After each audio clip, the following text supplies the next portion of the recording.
This is Peter Erskine, and you are listening to Radio Richard. Radio Richard!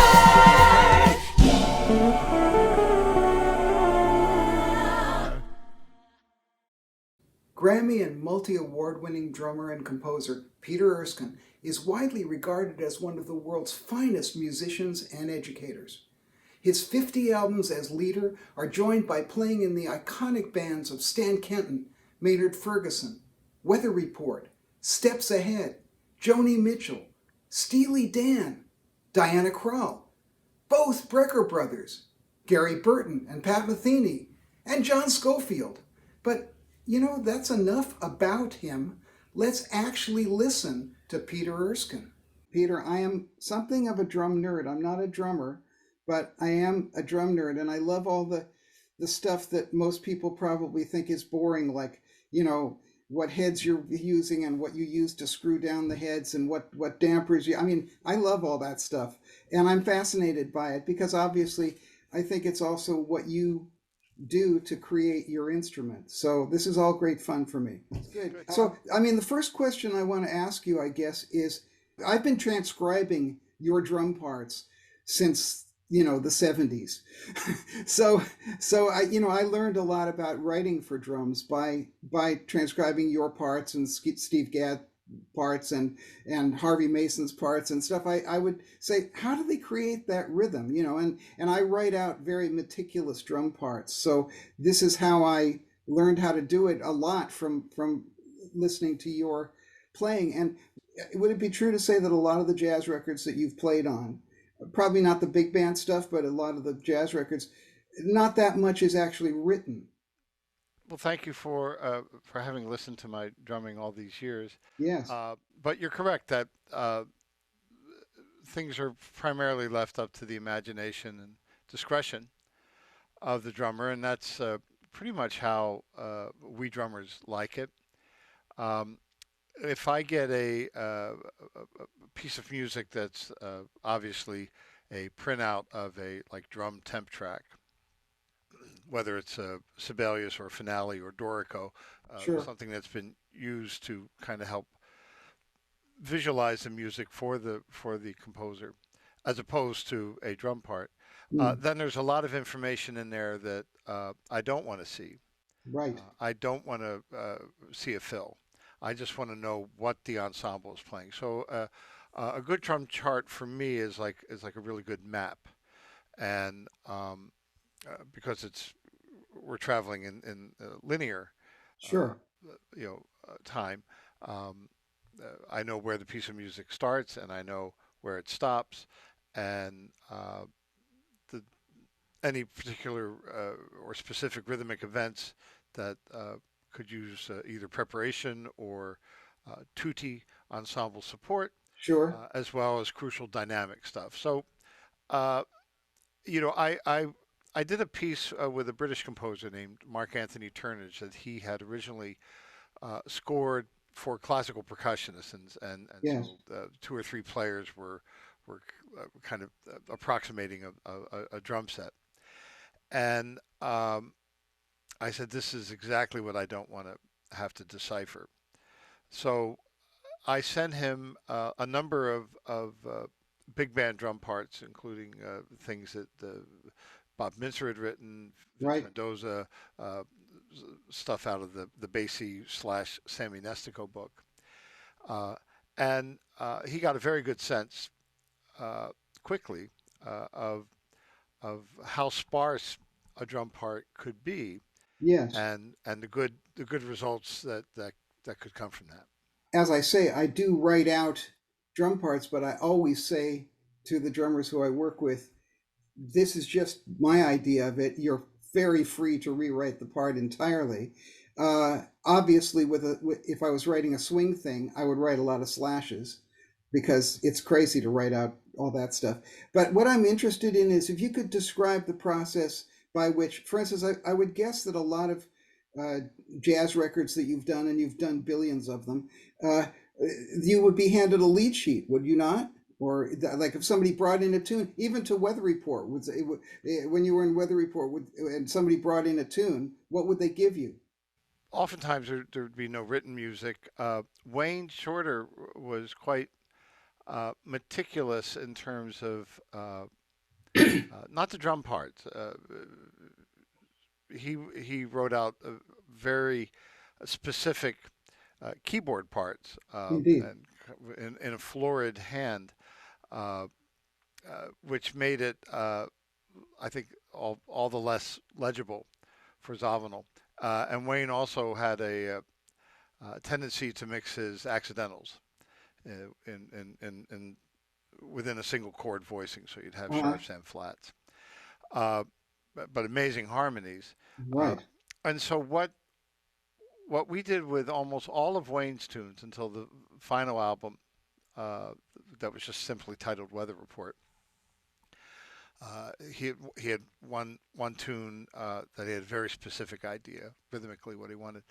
Everything else would always be read down as if the tune were a ballad, Right. and this was in part to accommodate Zawinul's having to try to decipher these complex chords. And and these pieces, Richard, would be maybe 11, 12, 14, 15 pages long. Wow. Uh, and Joe would be deciphering these complex harmonies. And as a result, we would play these songs slowly.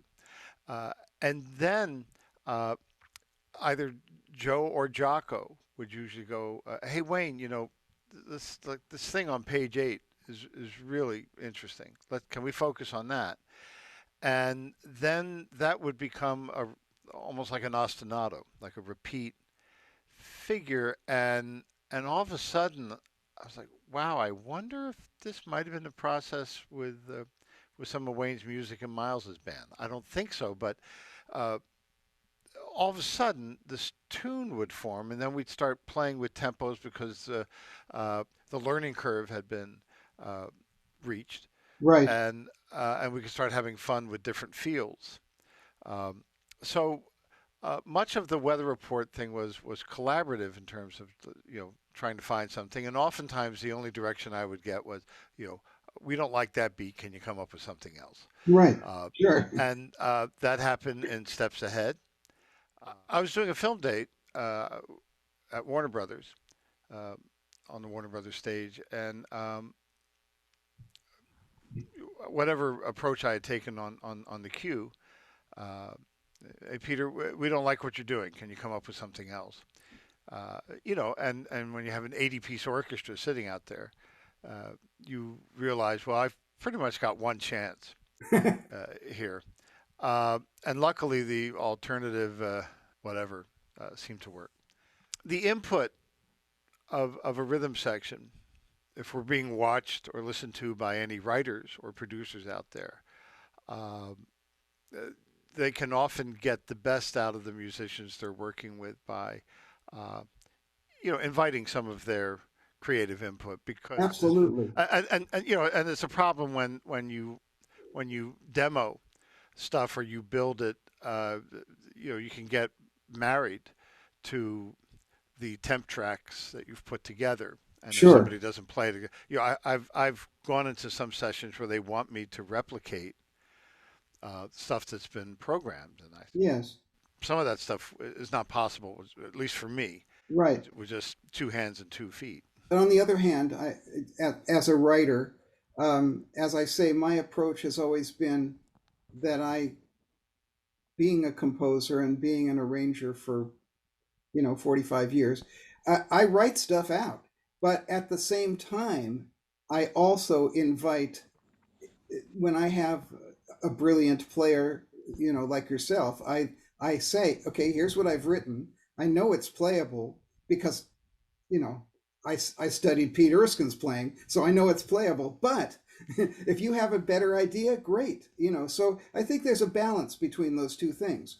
I once had a student who came up to me and said, it took me a while, but I finally figured it out. And here's what you played on such and such an album.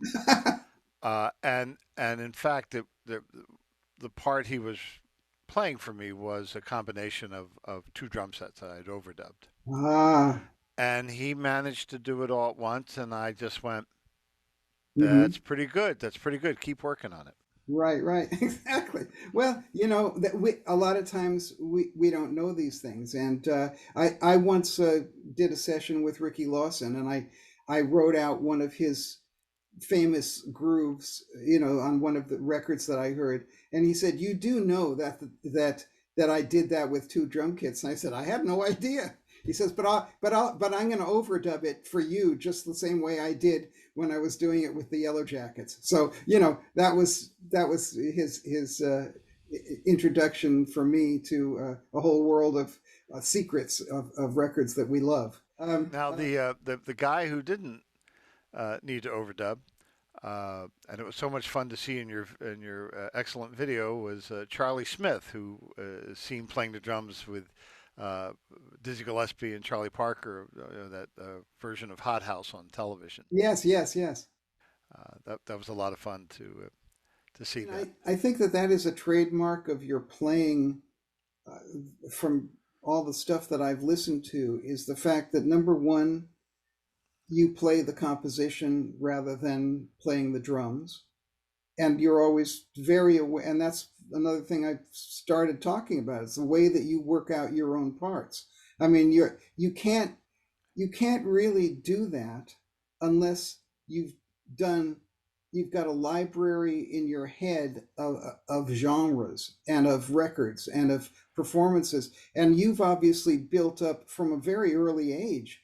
You had fantastic teachers, but you also had a fantastic ear to be able to not only listen but listen actively. And I think I'm right in saying that your frame of reference has created the drummer that you are and the musician that you are, because you don't just do stuff because it's there. You do stuff because of the music. And would you say that that's kind of the way you think? Well, I would say that you used a remarkable phrase, listening actively. Interactive listening, listening with intention. Uh, I mean, any kind of listening is fine. And if you want to listen to music while you're doing the dishes or mowing the Yeah, lawn yeah, or but going for a walk, whatever, that's fine. But when you really sit down to listen to something, and then sure. uh, and that's more or less what I did ever since I was a kid. I mean, I just loved listening to music. Um, and uh, you know, back when you and I were first listening to music, we had vinyl LPs, um, and each And liner side was notes. and liner notes with pictures, uh, especially on the gatefold albums. I love those. Hmm. Uh, but there would be maybe 15 to 18 minutes of music per side, um, and when you bought that record, that was your listening treat. You could maybe rotate it with other things, but generally you would really like listen to that over and over. Um, and so you get to know the music very well. So I not only knew everything the drummer was playing, I knew everything the bass player was playing, everything the Exactly. pianist was playing, and then you sort of start to get a sense of counterpoint, balance, not just musical dynamic balance in terms of volume, but the balance of elements. Yeah. Without that kind of active listening, and without that building up that frame of reference in your brain of what has gone before and what the possibilities and options are, then what can your choices be based on? And that's why I tell my students, listen actively, listen with a notepad. I Even when I was a kid and I didn't know what I was doing, I always had a little notepad saying, "Oh, what is this? What's this thing? I better check out what on earth is he doing there?" So that's something I try to encourage in my students, and I'm sure that you always did that. It seems like you have maybe 12 records you can refer to when you are presented with a piece of music, and you say, well, I could do this, and I could do. You have loads of options open to you, and then your taste, which is developed from that, tells you what to do. Yes, but with the caveat that you really have to listen to the music at hand, and so uh, even with the best of intentions, I could be approaching it with a big blind spot or a bias of some sort. And the other things are just to add to what you said is let's say if it's a trio, the piano, bass, and drums. Um, there's actually a quartet because the room is the fourth member. Uh-huh. So whether it's the room where we are recording in or the room where the concert is taking place, and that will determine a lot of choices. What works in a jazz club may not work so well uh, in a concert hall that used to be a church, let's say. Above all other things, listening is really, I tell my students, Richard, I say we could reduce the 4 years of study here at the Thornton School of Music. I teach at University of Southern California. Yes. So we could reduce it to about 15 seconds. And they say, "What's that?" I say, "It's as simple as this: play what you'd like to hear. If the musician doesn't have a frame of reference in terms of listening, then that's a trickier Do you advise them thing." of stuff to listen to? I mean, you must do that. You must say, well, Oh yeah. look, here's a bunch of stuff you would really need to know about, and listen to all this and come back tomorrow. Uh, this week we've been listening to this. This was very interesting. Dave Tuff uh, playing alongside Chubby Jackson. It's an old Woody Herman big band tune called "Goosey Gander." Nice. Uh, and just some of the things going on in the rhythm section were a revelation for me. I heard them for the first time last week. I was like, whoa. Uh, and that led us to listening to Tiny Khan, uh, a great drummer whose name is not mentioned nearly enough. And then there was a link to Denzel Best, the Right. drummer who also wrote Move and Right. We. Um, and then naturally that kind of took us to Don Lemond. So not only are they getting a chance to like, wow, this the way this stuff all connects is pretty magical. Right. Um, in a grander sense, Richard, I think that by okay, let's like Dave Tuff for example. I remember when I was young, and I think it was in the uh, much lauded Encyclopedia of Jazz of Leonard Feathers. Uh, I may be incorrect. It might have been something I'd read in Downbeat as a kid, but somewhere uh, Dave Tuff was his alcoholism was kind of referred to as being a contributing factor to his early demise. Uh, and he slipped and hit his head uh, and then died as a result of that injury, I think. And so he was a heavy drinker, and in fact, the poor guy suffered from epilepsy. Ah. Um, and when he slipped and fell, there was a snowy, icy uh, day or evening in New York City, and he slipped on a patch of ice.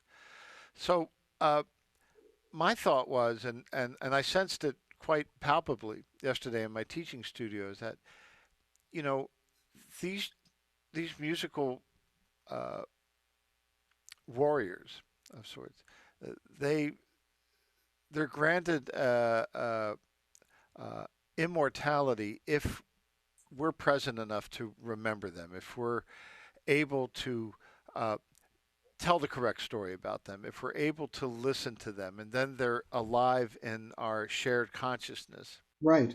And and for me, that's a form of heaven.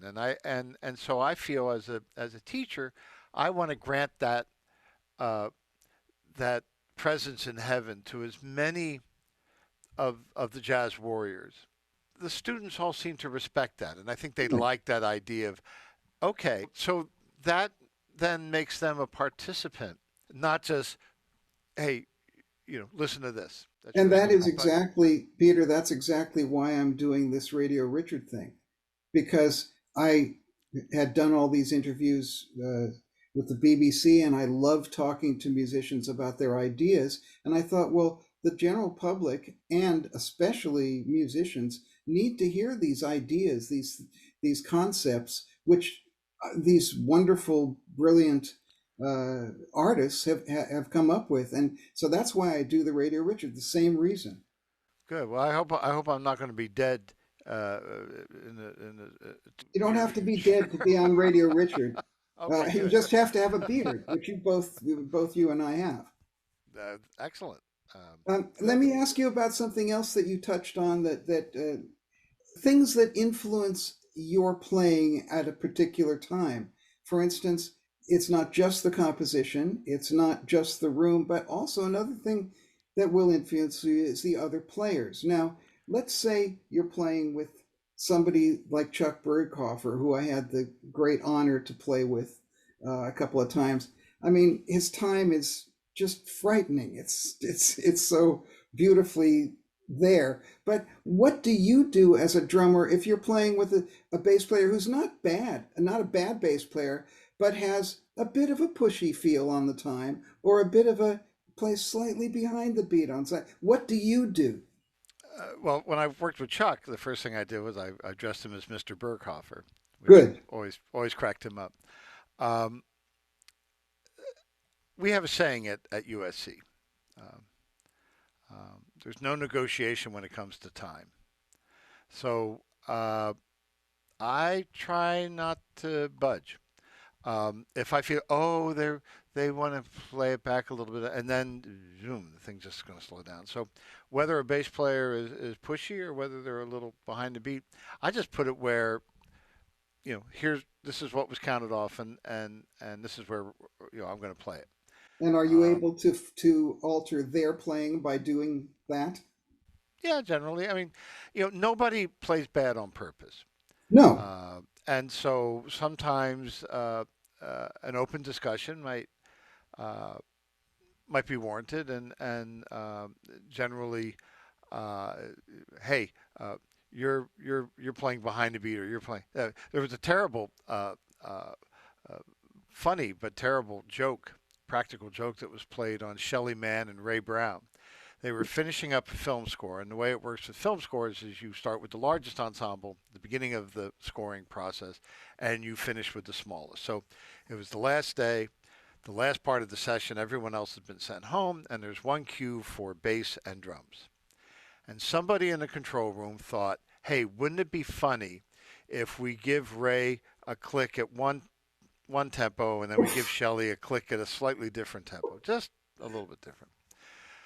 So they do, and they start, and they gave Ray the faster click, and Ray, uh, played on the front side of the beat, and they give and quickly it falls apart, and they can hear it, but they're not hearing each other's click; they're only hearing their No. own, No. and pretty quickly the joke spiraled out of control because, hey man, it's not the first time you've done that, Ooh, and and um and then they had to run out and try to, like, hey, wait, it was a joke, it was a joke. um boy, so that is one of the cruelest stories I've ever heard.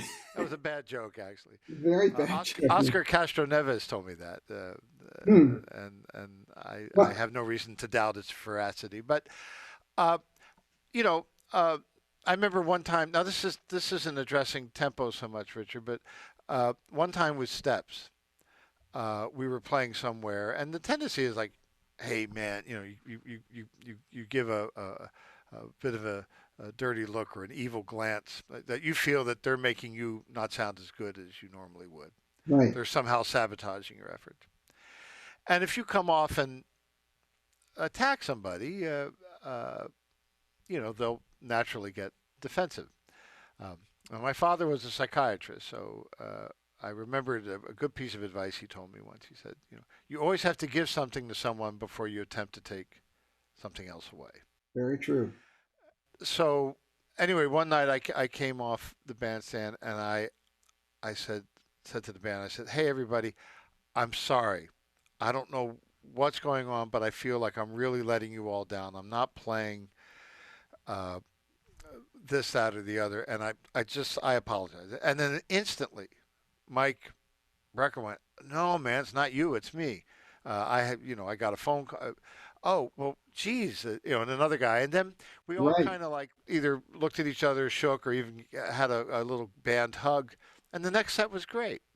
It's a way of clearing the bad air out of the room. Yes. Now, it is okay to talk about musical concepts. Now, not time related so much, but my first occasion to play with Miroslav Vitus. Right. I'm in Europe. I've flown over, and it's Miroslav, myself, uh, Joachim Kuhn was playing piano, and Michel Portal and Christoph Lauer were the two woodwind players. And we were running down the tune, and pretty early on,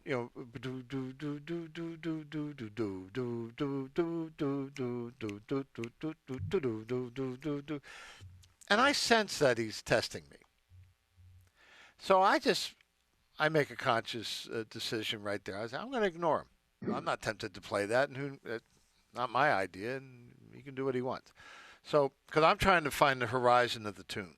Sure. Anytime I play something, I'm like listening, and so we finish the tune, and he comes over to me. He goes, "Hey, man." I look up. He says, "Stand up so I can give you a hug." Okay. So he gives me a hug. He goes, "Thank you for not going with me."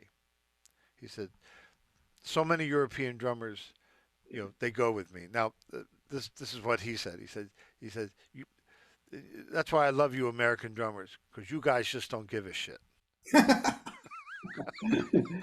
Yeah, well, that is a really, of course, you did that naturally, and you knew that it was the right thing to do. But it is true that if one player wants to play around with the time, once somebody else follows them, that the joke is dead because a joke is only funny if it has Right. something to be that Played funny against. against. Um, I'm Exactly, and everyone learns that. And sorry to interrupt, but Mark Johnson and I, yes, uh, in the trio that we played in that was under John yes, Abercrombie's name. yes.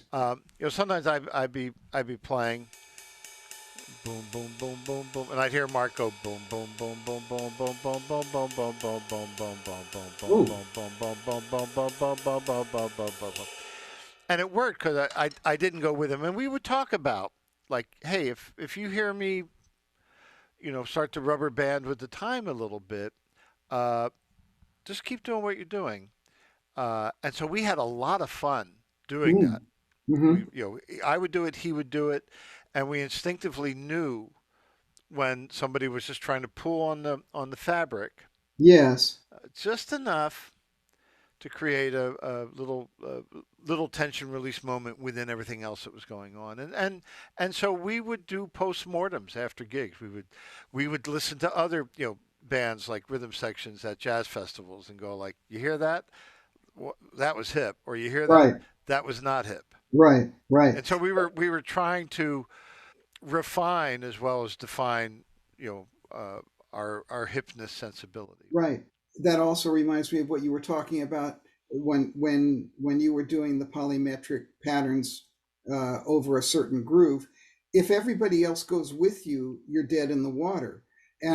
And I wrote a book with a drummer in England called Polymetrics for Non-Drummers. And the whole point of this is to show other musicians what drummers do all the time. But I made a lot of jokes in the book about don't go with them or the music will sound terrible and you'll never get paid. Uh, but it's very important. I mean, I noticed during in the Miles band with Herbie, uh, Herbie was doing those polymetric things all the time on the piano, but Tony Williams was giving him something straight to play over because otherwise it wouldn't have been effective. I think guess is the Yeah. word. It's tricky. I mean, some of the Miles records, the whole rhythm section will go together. Um, I did that early on in Weather Report. I'm playing in duet with Wayne Shorter, and I would pinch myself every night. What am I doing to be so lucky to be able to play in duet with Wayne Sure. Shorter every night? But okay, I got the gig, so I'm doing it. And it's this tune called Black Market. Do do do do do do Yeah. do do do do do. And Wayne's playing. Uh, we're listening to the recording. They're mixing the album. It's just Zavino, myself, and the engineer in the room. And Joe was standing by the speakers, and I stood next to him, and we're listening. And Joe turns to me at one point, and goes, "Sounds good." So I'm all right. And then Wayne does this hemiola figure, like little sequencing. Right. So I catch two or three of them. I'm listening. Hey, I'm a good musician. And when that moment comes up on the tape, Zavin turned to me with a really sour look, and he said, "Too bad you had to do that." Hmm. And it puzzled me until Wayne said it to me once in rehearsal. I was Mickey Mousing him, and he turned around and said, "Don't do that." Okay. So, I learned not to, and I developed a very strong sense not to. But I was on tour not so many years ago in Sweden, and morning after a gig, I'm in the breakfast room. I'm enjoying my breakfast, my coffee, and the bass player comes in and goes, "Hey, good morning." I said, "Yeah, join me, please."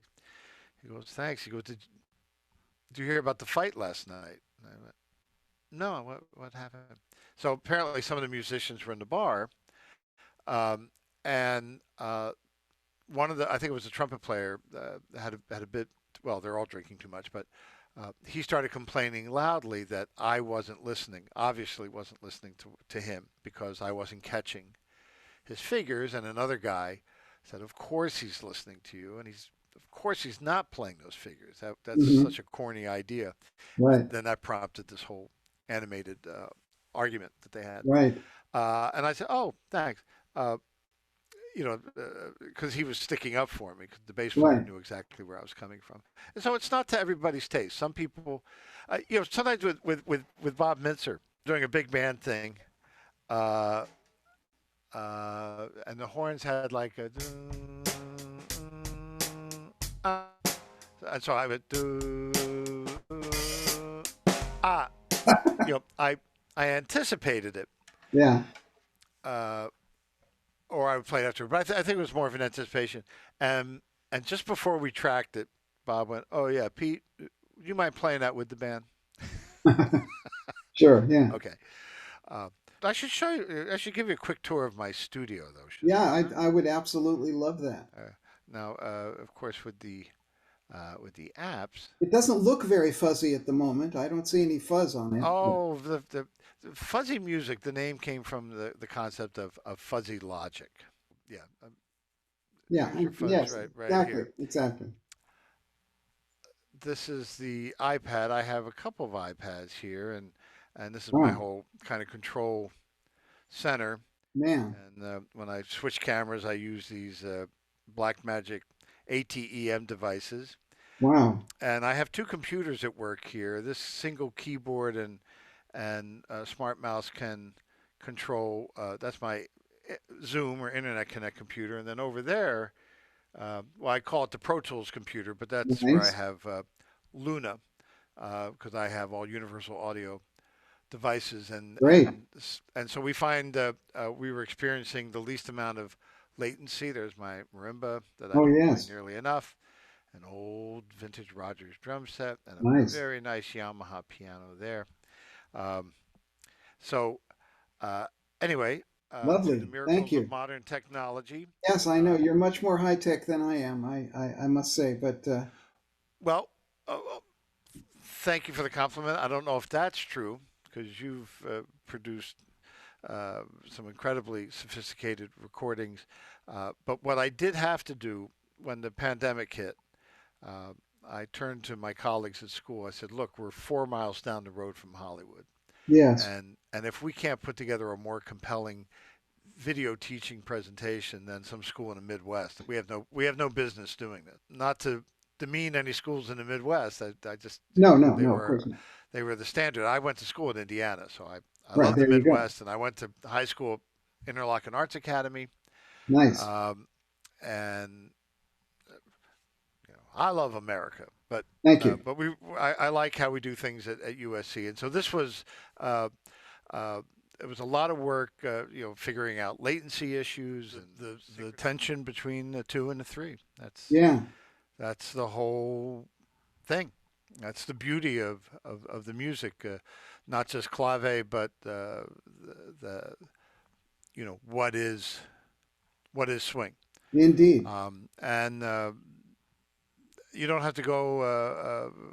You don't have to stray too far from some of the early Beatles records. I mean, Ringo's playing uh, whether it's on the hi hat, excuse me, or the floor tom, that Mercy beat. It's got a nice Yes. swing to it. Yes. So a lot of the early rock and roll and rhythm and blues stuff was all coming out of jazz, and we have basically it's an introduction to drum set course, similar to the piano proficiency model in other Right. conservatories, and it's a required course for all of the pop and jazz non-drumming students to take. Right. So they not only learn how to play the instrument, but they get an appreciation as well as a practical history of the role of the drums Great. in the development of Black American music. Sure. And the other thing uh, that we were delighted to discover was that once some guitarists, singers, songwriters, keyboard players, bass players, whatever, would take the course, their combos got better. The pop department realized pretty quickly, like, uh, at the time it was a very farsighted uh, educator named Chris Sampson. He was the guy that created the pop program, and Yes. he said I'm requiring this Right. because the bands are demonstrably better. Yes. Uh, Well, I think that's fantastic, and certainly it's something that I addressed as well in this book here, uh, The Invisible Artist. I sent that to you, right? yes, Yeah, great. So one of the things I wanted to show was how much jazz had influenced popular music, pop music, and how some of those drummers also contributed to the development of what we call rock drumming or pop drumming or soul drumming. So that's one thing. The other thing I'd love you to just comment on is when talking about the history of the drums. I'm fascinated by the history of drum construction. So, and I'll tell you why I say that. Danny Gottlieb told me a story uh, about how when he joined Mantran, they said to him, we love your playing, but we want you to play a vintage kit. And when he joined, when he was with Manhattan Transfer, oh, Manhattan Transfer. Okay. yeah. So when he joined that band, they said, "We love your playing, but we'd like you to play a vintage kit because we're singers, and there's just too much banging going around, and this kit that we have is quieter, and we'd like you to play it if you don't mind." And he played it, and he said, he was a little bit surprised by the request, but he said the great thing about playing a quieter kit was that he could play out more but not offend anybody and not get in the way of the singers because it was more of a acoustical instrument. And as drum construction has progressed through the years, drums have gotten louder, and they had to in order to compete with rock and roll. So I'd love to hear your thoughts on that question. I will not concur that drums have necessarily gotten louder. I mean, there are some drums that have perhaps been uh, designed to maximize volume output, um, and there are things that can be done in terms of choosing a material thickness of the shell, Right. uh, possibly the bearing edge, and then the hoop design, and all these things uh, come into play. But uh, okay, old drum sets. Here's an old drum set over here. Yeah, you pointed to that. I want you to talk about it a little. Yeah, that old Rogers kit there. Um, so that was a kit that Steve Maxwell, who's a wonderful, he owns two drum shops. He does seem to come across some amazing instruments, Right. uh, and he always demonstrates them. And so in this age of purchasing things, long distance, Yes. you hear a drum, you go, wow, that's great. Uh-huh. Um, these had never been played. They were sitting in the basement of a music store for over 50 years. Uh, in a suburb of Chicago, and they you could see they'd never been played. And he said, "I'm not going to play them. The first person to play them is going to be the person that buys the kit because they're amazing." And so I wanted to have them. So what is it about an old drum set? Well, number one, it's old growth wood. Uh, there was a lot more wood, I think, to cut down back in the early '60s compared to nowadays. Hmm. Uh, Forestry practices were not just nearly as predatory or whatever the word would be. Hmm. There wasn't as much demand uh, for lumber maybe as later years would change the landscape there. But also, uh, this is wood now part of an instrument that has aged for 50 years. So you have a different type of tree, and you have a wood product that's been um, either allowed or subjected to an aging process. I think the science of making drums has probably gotten better. The accuracy of the machine work, for the most part, you would think it could only get better. For me, I don't hear the instrument in terms of loudness, Richard. Maybe that's why the equation wasn't quite working. Because for me, it's all about tone. An old drum set will just have a tone. And the reason I was so attracted to Tama drums in my career, I've been commercially associated with 4 different brands of drums. I started off playing Slingerland drums with the Kenton band and Maynard Ferguson band, including the first year or so, a year or two with Weather Report. And then I switched to Yamaha drums for 25 years. And then when you see drummers moving around, it's often just they get into a spat with somebody in artist relations or management. They say, "That's it, I'm changing drum companies." And so I left Yamaha in a bit of a huff, and it was a bit of a impulsive move into the welcome arms of the Drum Workshop, DW, and it was great. They were right up the coast. It was a lot of fun, and they had never really spent too much time dipping their toes into the jazz waters. So it was Hmm. gratifying to be part of that. But I was missing something, and I was not a faithful husband in that. I here I am. I'm buying an old Slingerland kit. I bought an old Rogers kit. I was looking for something, and then Tama drums. This is my unscientific, just purely subjective response. They're like this perfect combination of what I was finding in both the old Slingerland and old Rogers kits. So there's just a tonal quality, Yes. uh, and and you know how it is. If you sit down at a piano or you pick up a guitar and it has a tone, it instantly makes you want to play differently. And what the first time I played a Tama, a little bebop kit, I was wow, this is really good. And I decided to take him to this gig that night and invited my wife to come listen, and didn't tell her anything beyond that. Just, I'd like you to come hear the band tonight. And she recognized it was not my drum set. And she came up to me, Richard, on the intermission. She said, "I really like the way these drums are making you play." Well, that nails it.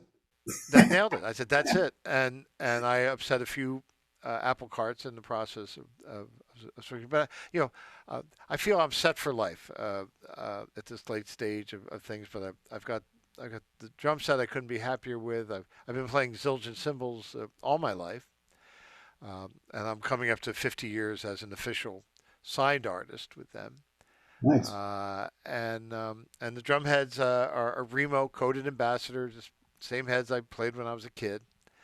Um, and the drumsticks are made by Vic Firth. So uh, with everything else going on in the world, it's nice that at least those few things I don't have to think or worry about. The thing is, I just want to ask you one more question, if I may. And it's something that you touched on in your book, and you also touched on it earlier on when you talked about your father being a psychiatrist. Uh, um, Personalities that you come into contact with as a musician. Now, to me, you're both your playing and just talking to you, you're a really measured, considered, thoughtful, studious kind of guy. And yet you've been able to work with some musicians who might be considered to be of extreme personalities perfectly beautifully. And there was something you said in your book which was great. I laughed when I saw it. Geniuses, even boorish ones, get wide latitude in my book. Elaborate, please, Mr. Erskine. Well, um, It's funny because either members of my family or some of my new friends in New York, um, like when I was becoming more closely acquainted and with Don Grolnick, for example. But I was still working with Weather Report, and Jocko would say something, and Don would be shocked, and he'd look at me, and Don, I'm sorry, it kind of goes in one ear out the other with half the things these guys say, um, and so I would sometimes look for the kernels of truth or wisdom, but realize that a lot of yeah, like Zawinul, a lot of what there was this uh, delightful, if sometimes malicious, bit of Viennese humor. Yes. And I think Viennese humor can have a sharp edge to it. Yeah, I mean the only way to survive being in that band was to do the best you could not to take things personally. The other thing that I would often remind myself is that these guys know more about this than I do. So I think I'm going to have to put up with some of this stuff in order for me to get to the level I want to get at. And I wasn't thinking career wise. I was thinking, No. education wise. I have not yet figured out how to play this music. If I just say, you know what, I don't need this, I'm going home, I'm Right. denying myself the chance to learn. I mean, this is still like university for me. That combined with, thanks to my father, I think I had a pretty good sense of self and enough confidence that a big band drummer needs. I mean, when I joined the Kenton band, I was 18, Exactly. and it was just, it was always, these drummers listening. Yes. That was one of the hot gigs, and why was this kid doing it and not them? Why didn't they Right. get the Sure. call? And I was aware of that oftentimes, so I just tried to do the best I could. I always showed the utmost respect to my elders, but I had a little bit of not cockiness, but a band needs to feel that the drummer owns the situation. Oh, Now, absolutely. we were talking about trumpet players. I remember somewhere in the Midwest, went into the first rehearsal, and for some reason, the lead trumpet player decides he's going to bust my balls. So it was almost like a hazing kind of thing, and it was the kind of thing that I easily could have taken legitimate offense at what he had said. I just, I did the kind of the martial art move of just using their strength Uh huh. to my advantage, and Right. I doubled down on the joke about me, Uh huh. which caught him off guard because he Right. expected me to Right. push back. Uh huh. And then he looked at me and he kind of just smiled, and I said, yeah, I mean, I'm happy to play it any way you want, but meanwhile, let's rehearse this fucking music, okay? Yeah. Exactly. Exactly. I've been in those situations, obviously, many times before, and was interested in the way you dealt with it because it's very similar to the way that I've dealt with those types of things. I've had to work with some impossible creatures, but you also made the point that you can't let them know that they're testing you. They're kind of pushing it and seeing where you'll go with it. A little And bit. Here's the best story on that, and this came to me by way of the late Victor Bailey. He had just joined Steps. We're playing his first gig is in Long Beach, California. It was the Queen Mary Jazz Festival, so we're on the dock or the port, whatever they call it, adjacent to the Queen Mary, and the dressing rooms are all these like Star Wagon vehicles, like trailers. And he's trying to find a buddy of his that plays in Miles's band, and he asked someone backstage, and because Victor has the pass to be backstage, and they pointed to, oh, he's probably there. So Victor knocks on the door, and he was surprised when Miles Davis opened the door, and Miles, kind of hisses like, "What do you want?" mm, And he goes, "Oh, I'm looking for my friend, Bill or whoever." mhm. And Miles goes, "Well, he's not here. Quit bothering me." And he closes the door. But before Yeah. the door can close, Victor remembered he told me, he said, I learned what Joe and Wayne taught me about Miles. So Victor says, "Hey man, I'm not bothering you. I'm just looking for my friend Bill, whatever the guy's name was." And the door slowly opens back up. Miles sticks his head out, looked at Victor, smiled, and said twice. He said, "You can play. You can play." So, Victor sensed, hey, Miles is just, he's like a shark bumping me with his nose. Uh-huh. So he just gave it a little respectful bop back on the nose, and then Miles, okay, man, yeah, you can play. One other Miles story, if I may. Oh, please. I don't know. I don't really have license to tell these because this is sort of third hearsay. Supposedly, Daryl Jones was playing something and looks over at Miles on this tune, it's a funk fan, and Miles yelled something at him. So he adjusts the volume one way and looks up. Miles yells again, so he must have meant the other way. So he adjusts the volume differently. Miles says the same thing again. So now he starts walking over, and now he's changing, playing less, still the same thing, playing more, still same thing, until he finally got close enough. And what Miles was telling him was dig my new shoes.